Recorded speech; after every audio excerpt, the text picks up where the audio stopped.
Visitation is the chemotherapy of foster care. It provides a benefit that you just flat can't get any other way, but the side effects are terrible. Some people believe that the side effects are so bad you shouldn't do it. But again, there's no substitute for it. You can't get the benefits that it provides any other way. Here's what I mean. The goal of foster care is to help children reunify with their biological parents, because that's what's best for the kid and that's what's best for society. Kids are happier, they perform better in schools when they're with their biological parents. That's just a fact. It's been studied extensively. Sometimes people don't want that to be true. They'd rather live in a world where they, as virtuous citizens and helpers, can rescue innocent children from evil parents, and so they act as if that is how this should work. Rarely does it. The people who think that are wrong, but more on that in a minute. But in some cases, in order for kids to live safely in the care of their biological parents, they need to be removed temporarily from the care of their parents so those adults can get safe, healthy, clean, and sober. We call that temporary condition where the child's removed. We call it foster care. Now, since it's a temporary condition, kids experiencing it will eventually return home. And it's critical that we preserve and cultivate the bond between the children and the biological parents which they're separated from. So how do we do that safely? Well, supervised visitation between the parent and the child.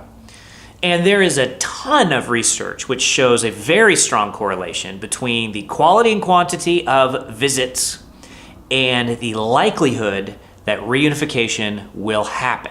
Now, so far no one's demonstrated causation, meaning that we aren't sure if lots of high-quality visits make reunification more likely or if it is a symptom that would indicate reunification is likely. To demonstrate causation would be very hard and expensive, so strong correlation is the best we have right now. But I can see how it might be causal. Imagine a parent whose child has been removed from them. If you see that kid twice a week, that's a very strong motivation to keep, working the steps.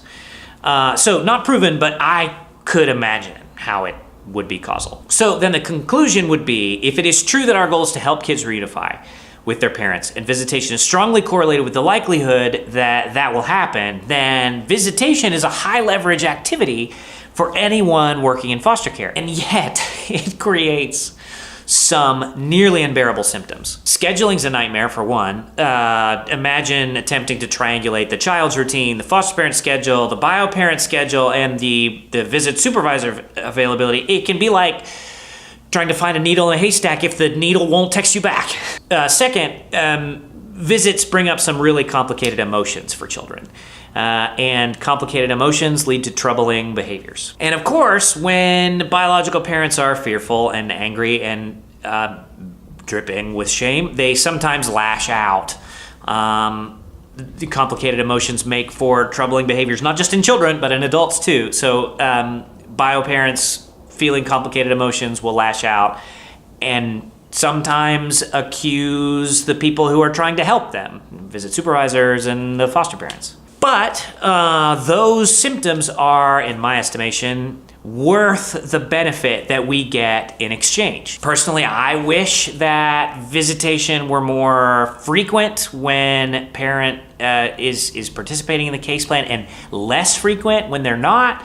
Our courts tend to use cookie cutter, like default settings when they're dealing with such a large volume of cases. It's hard to be nuanced and agile when you're dealing with cases in such large quantities. But that's different than being opposed to the institution of visitation. So back to the Great White Hope problem from earlier. There is a kind of foster parent who sees the side effects of visitation and begins to resent the court or the department or whoever their anger settles on for putting the child through this experience that results in complicated emotions and then leads to troubling behaviors. If you're not interested in reunification, then you don't value the benefits of visitation. I can usually gauge someone's support for reunification efforts by their willingness to participate in or facilitate visitation. But the role of a foster parent isn't to rescue a child. It's not to cure a family.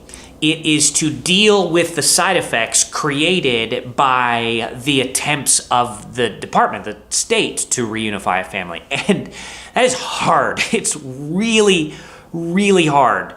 But the fact that it's hard is not a reason to not do it. The side effects are quite likely a signal that the treatment is working. Skookum's role is to help you manage those symptoms, to help you remember why we're doing all of this. But it is not our job to make those symptoms go away, because that's not possible.